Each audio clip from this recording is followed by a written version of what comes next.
Hello friends, welcome back to JKICC। मेरा नाम है विशाला खजूरिया और मैं JKICC पे अकाउंट असिस्टेंट का GS पोर्शन कवर कर रही हूँ।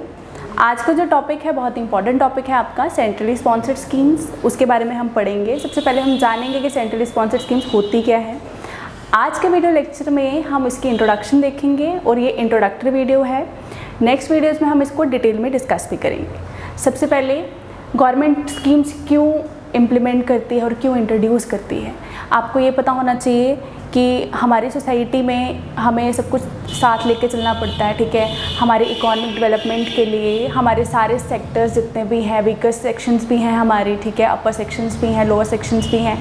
तो सोसाइटी में हर किस्म के लोग आते हैं, तो उनकी अपलिफ्टमेंट के लिए, हमारे सोसाइटी की इकॉनमी में सुधार लाने के लिए हम क्या करते हैं, हमारी जो गवर्नमेंट है वो क्या करती है, नए नए आइडियाज़ प्रपोज करती है, नई नई पॉलिसीज़ बनाती है और स्कीम्स बनाती है।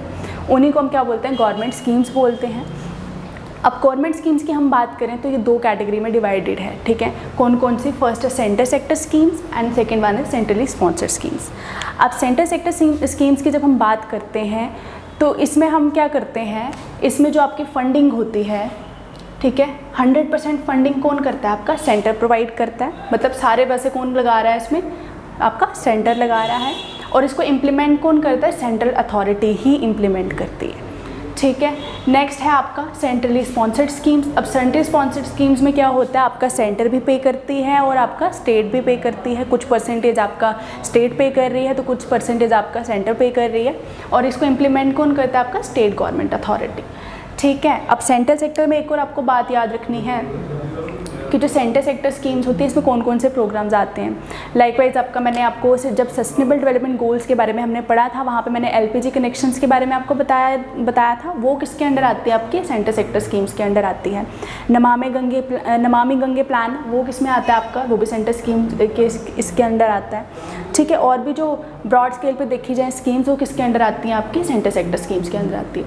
अब जैसे आपको ये याद होगा कि आपका जो 7th शेड्यूल है, इंडियन कॉन्स्टिट्यूशन का 7th शेड्यूल है, आपको ये भी पता है कि इंडियन कॉन्स्टिट्यूशन में कितने शेड्यूल्स हैं? टोटल 12 शेड्यूल्स हैं। उसमें से जो 7th शेड्यूल है वो क्या करता है? आपका जो यूनियन एंड स्टेट है, क्या यूनियन एंड स्टेट, यूनियन हम किसको बोलते हैं? सेंटर को हम यूनियन भी कहते हैं। इनके बीच में इनकी पावर्स डिफाइन करता है कि इनकी क्या क्या पावर्स हैं, इनके क्या क्या फंक्शंस हैं, उसे कौन डिफाइन करता है? आपका 7th शेड्यूल डिफाइन करता है, ठीक है। 7th शेड्यूल डिफाइन करता है। और आपको जो 7th शेड्यूल है इसमें इसी के लिए क्या किया? 3 लिस्ट मेंशन की गई हैं। कौन कौन सी? आपकी union list, state list and concurrent list. ये बहुत ही इम्पॉर्टेंट टॉपिक है आपका पॉलिटी का, बहुत ही मोस्ट इम्पॉर्टेंट टॉपिक है आपका। इसके बारे में हम पॉलिटी में डिटेल से पढ़ेंगे। फिलहाल अब मैं यहाँ से जो आपको बताना चाहती हूँ वो सुनिए आप, कि जो आपका सेंटर सेक्टर स्कीम्स हैं वो आपके कौन से लिस्ट में आता है? आपका यूनियन लिस्ट के अंदर आता है। किस लिस्ट के अंदर? आपके यूनियन लिस्ट के अंदर। अब सेंट्रली स्पॉन्सर्ड स्कीम्स की जब हम बात करते हैं, क्योंकि स्टेट में भी इसका पार्टिसिपेशन, ये इम्प्लीमेंट कौन कर रहा है? इसको स्टेट अथॉरिटी कर रही है। तो आपको ये याद रखना है किस में आता है? आपका स्टेट लिस्ट में आता है, ठीक है। यहाँ तक सबको क्लियर हो गया होगा? आई विश क्लियर हो जाना चाहिए सबको, क्योंकि मैंने ईजी लैंग्वेज में आपको बता दिया हुआ है। नेक्स्ट हम बात करेंगे आपका, कि आपको डिफरेंस पता चल गया सेंटर सेक्टर स्कीम्स और सेंट्रली स्पॉन्सर्ड स्कीम्स में। Next we will talk about centrally sponsored schemes, ठीक है। सेंट्रली स्पॉन्सर्ड स्कीम्स की जब हम बात करते हैं तो ये मैंने आपको यहाँ पे बता दिया कि कौन इसको फंड करता है। दोनों करती हैं, स्टेट गवर्नमेंट भी और सेंट्रल गवर्नमेंट भी। और यहाँ पे क्या इम्प्लीमेंट इसको कौन करता है? स्टेट गवर्नमेंट अथॉरिटी करती है। अब इसमें एक और चीज़ है आपको याद रखने वाली, कि इसको लीगलाइज्ड कब किया? इंडिया में इसको लीगलाइज्ड किया गया था अंडर आर्टिकल 282। अब आर्टिकल 282 क्या है ये आप मुझे कमेंट सेक्शन में बताएंगे। अगर आपको आता है तो भी अच्छी बात है, नहीं आता है तो हम नेक्स्ट वीडियो को जब हम बनाएंगे नेक्स्ट वीडियो, उसमें हम आपका डिस्कस करेंगे, ठीक है। जिन को पता है प्लीज़ कमेंट बॉक्स में मेंशन करिए आर्टिकल 282 क्या है, ठीक है। और इसमें हम देखेंगे एक और चीज़ कि सेंट्रली स्पॉन्सर्ड स्कीम्स अभी एट प्रेजेंट कितनी है? 29, ठीक है। सेंट्रली स्पॉन्सर्ड स्कीम्स अभी थोड़ी देर पहले न्यूज़ में भी था, 2019 की बात है। ये न्यूज़ में भी था क्योंकि इसकी रेशनलाइजेशन की थी, इसकी मॉडिफिकेशन की गई थी। अब हम किसी चीज़ को मॉडिफाई क्यों करते हैं? उसकी परफॉर्मेंस और बेटर करने के लिए, ठीक है। उसी तरह से आपके जो सेंट्रली स्पॉन्सर्ड स्कीम्स हैं, इसको भी क्या किया गया है? इसका रैशनलाइजेशन किया गया है, ठीक है। वो आपके लिए इंपॉर्टेंट नहीं है, आपको सिर्फ ये चीज़ें याद रखनी है जो मैं आपको बता रही हूँ, की फैक्ट्स, ठीक है। नेक्स्ट हम बात करेंगे सेंट्रली स्पॉन्सर्ड स्कीम्स का स्ट्रक्चर। अब जो इसका स्ट्रक्चर है, इसके कैटेगराइजेशन है किस बेसिस पे की गई है? आपके फाइनेंशियल इन्वॉल्वमेंट ऑफ स्टेट्स के बेसिस पे। किसके बेसिस पे? कि एक स्टेट कितना उसमें फाइनेंशियली इन्वॉल्व है, उस बेसिस पे क्या किया गया? इसका स्ट्रक्चर जो है डिफाइन किया गया है। तो अब जब हम सेंट्रली स्पॉन्सर्ड स्कीम्स की बात करते हैं, इसमें फर्स्ट वन क्या है आपका? Core of the core, second one is core and third one is optional. अब कोर ऑफ द कोर जो है आपका, ठीक है, इसमें जो स्टेट्स की पार्टिसिपेशन होती है वो 25% फंडिंग करता है स्टेट आपका। कितना? 25%। मतलब जो सेंटर और स्टेट की रेशियो होती है वो क्या होती है? 75:25, ठीक है। किसमें? कोर ऑफ द कोर में। सेकेंड वन इज कोर, इसमें आपका क्या होता है? स्टेट की पार्टिसिपेशन कितनी होती है? 40%। कितनी? 40%। मतलब इसका रेशो क्या होगा? Centre is to state 60:40। अब नेक्स्ट हम बात करते हैं ऑप्शनल की। ऑप्शनल में क्या होता है? इसकी अप टू 50% पार्टिसिपेशन होती है। किसकी? स्टेट की। जब हम बात कर रहे हैं तो स्टेट की अप टू कितने परसेंट पार्टिसिपेशन होती है? Up to 50%। अब पार्टिसिपेशन की बात हम यहाँ पे किस फॉर्म में कर रहे हैं? फंड्स की बात कर रहे हैं, ठीक है, पैसों की बात कर रहे हैं, वो यहाँ पे आएगा हमारे पास। ये हम बात करेंगे अगर स्टेट और उसके 50-50। कभी कभी जो फाइनेंशियली बैकवर्ड एरियाज़ हैं, ठीक है, आपके बैकवर्ड स्टेट्स जो हैं, उसमें सेंटर क्या करती है? सेंटर उसमें ज़्यादा आपका हिस्सा दे देती है। फॉर एग्जांपल अगर कोई बैकवर्ड स्टेट है तो उसमें क्या होगा? स्टेट जो होगी वो या तो 20% देगी या खाली 10% ही उसमें पार्टिसिपेट करेगी। कहाँ? बैकवर्ड स्टेट्स में। बाकी रेस्ट कौन आपका पे करेगा? आपका सेंटर पे करेगा, क्योंकि उसको अपलिफ्टमेंट करनी है, पूरे इंडिया को साथ लेके चलना है हमें, ठीक है। अब हम बात करेंगे कोर ऑफ द कोर की। तो कोर ऑफ द कोर में 6 इंपॉर्टेंट स्कीम्स आपकी आती हैं। और एक और चीज़ इसमें आपको याद रखनी है, जो कोर ऑफ द कोर है और कोर कैटेगरी, दोनों कैटेगरीज में जो स्टेट्स की इन्वॉल्वमेंट होती है वो कंपलसरी होती है, ठीक है। ऐसा नहीं कि कोई स्कीम गवर्नमेंट ने इंट्रोड्यूस करवा दी इन दोनों में तो स्टेट बोलेगी मुझे इंटरेस्ट ही नहीं है इसमें तो मैं इसमें पार्टिसिपेट नहीं करूँगा। ऐसा नहीं होता, उनको कंपल्शन है कि उनको पार्टिसिपेट करना ही करना है, मैंडेटरी है कि उनको दोनों स्कीम्स में क्या है? पार्टिसिपेशन लेनी है, ठीक है। ऑप्शनल में मैंडेटरी नहीं है, अपने इंटरेस्ट के हिसाब से स्टेट कर सकती है। अगर उसको अपने इंटरेस्ट के हिसाब से करना है तो करेगी, नहीं करना तो नहीं करेगी। बाकी कोर ऑफ द कोर और कोर में क्या है? पार्टिसिपेशन जो है स्टेट्स की वो कंपलसरी है, ज़रूरी है, ठीक है। नेक्स्ट हम इसमें बात करें कोर ऑफ द कोर की, तो इसमें 6 जो है इम्पॉर्टेंट क्या है आपका? इसमें 6 इम्पॉर्टेंट स्कीम्स हैं। आज हम ओवरव्यू देख रहे हैं उनका, कल हम उसको क्या करेंगे? डिटेल में पढ़ेंगे। वो भी मैं खाली कीवर्ड्स ही बताऊंगी जितना आपका रिक्वायर्ड है एग्जाम पॉइंट ऑफ व्यू से, क्योंकि अगर इसमें पढ़ने जाएं तो बहुत कुछ चीज़ें हैं इसमें पढ़ने के लिए, लेकिन आपको सिर्फ एग्जाम पॉइंट ऑफ व्यू से बेसिक अंडरस्टैंडिंग की ज़रूरत है। जो इंपॉर्टेंट चीज़ें हैं वही फैक्ट्स आपको याद रखने हैं। अब कोर ऑफ द कोर की बात करें,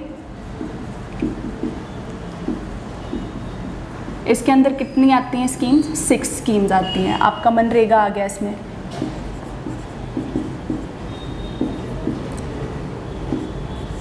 ठीक है, फर्स्ट, ठीक है, आपका मनरेगा आ गया। आपका आ गया national social assistance programme. Third आपका आ गया अम्ब्रेला स्कीम्स फॉर एससीज। फोर्थ है आपका umbrella schemes for STs. Fifth है आपका umbrella schemes for OBCs and sixth is umbrella schemes for आपका माइनॉरिटीज़। अब हम अम्ब्रेला की बात करें, यहाँ पे अम्ब्रेला वर्ड इसलिए हमने यूज़ किया है क्योंकि जितने भी स्कीम्स हैं, चाहे वो कोई भी छोटी स्कीम है, बड़ी स्कीम है, किससे रिलेटेड, आपके एससी कैटेगरी के रिलेटेड, वो सब ऑल इन वन किस में आ जाएगी? Umbrella scheme. सारी स्कीम्स इसके अंडर आएंगी। अम्ब्रेला क्या होता है? छाता, ठीक है। तो सब उसको क्या करता है, कल्मिनेट करता है इनटू वन, ठीक है। अम्ब्रेला स्कीम्स फॉर एसटीज़, इसमें आपकी सारी स्कीम्स जितनी भी एससीज़ के लिए इंट्रोड्यूस करवाई गई हैं सब इसमें आएंगी। फिर एसटीज़ के लिए, ओबीसीज़ के लिए, एंड देन माइनॉरिटीज़ के लिए। अब मनरेगा आपको पता है, ठीक है। उसके बाद आपका नेशनल सोशल असिस्टेंस प्रोग्राम है, ये किसके लिए है, फॉर सीनियर सिटीजन्स जो आपके हैं, ठीक है, एल्डरली पीपल, ओल्ड पीपल जो हैं आपके, ठीक है। और क्या है, विडोज़ जो हैं, ठीक है। ये पेंशन स्कीम जितने भी आती हैं वो सब किसके अंडर आती हैं, आपकी नेशनल सोशल असिस्टेंस प्रोग्राम के अंदर आती है।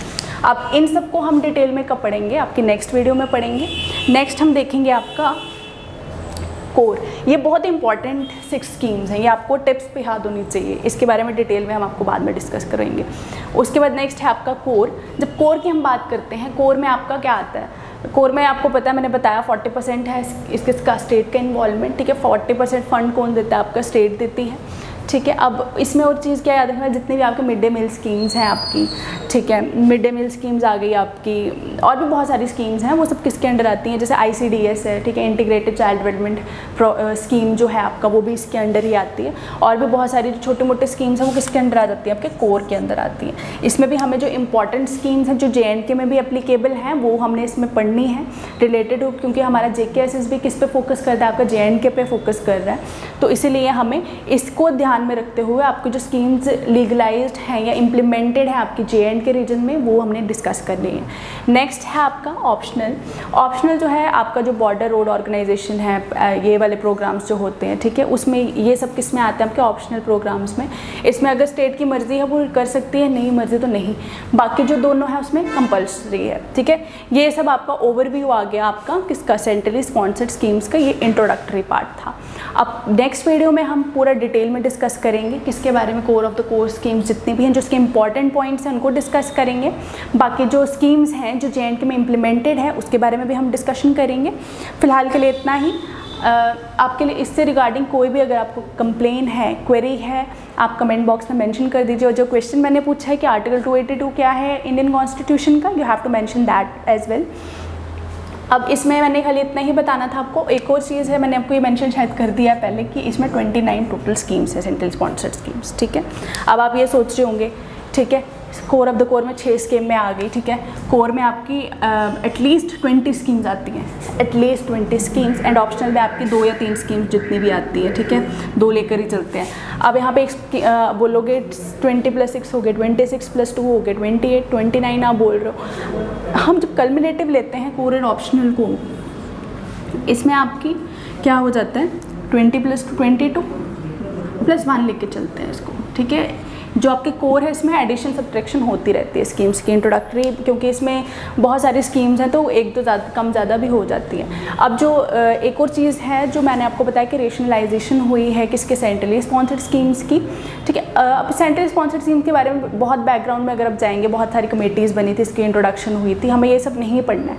बार बार मैं आपको यही चीज़ बताती हूँ कि मैं आपको सिर्फ की फैक्ट्स बता रही हूँ, वो भी किस पे बेस्ड है, आपके जो एग्ज़ाम ओरिएंटेड पैटर्न है उसी बेस्ड पे। तो इसलिए आपको फालतू की चीज़ें नहीं पढ़नी है, आपको सिर्फ सिलेक्टेड मटेरियल ही जो नॉलेज है वही गेन करना है, दैट्स इट, ठीक है।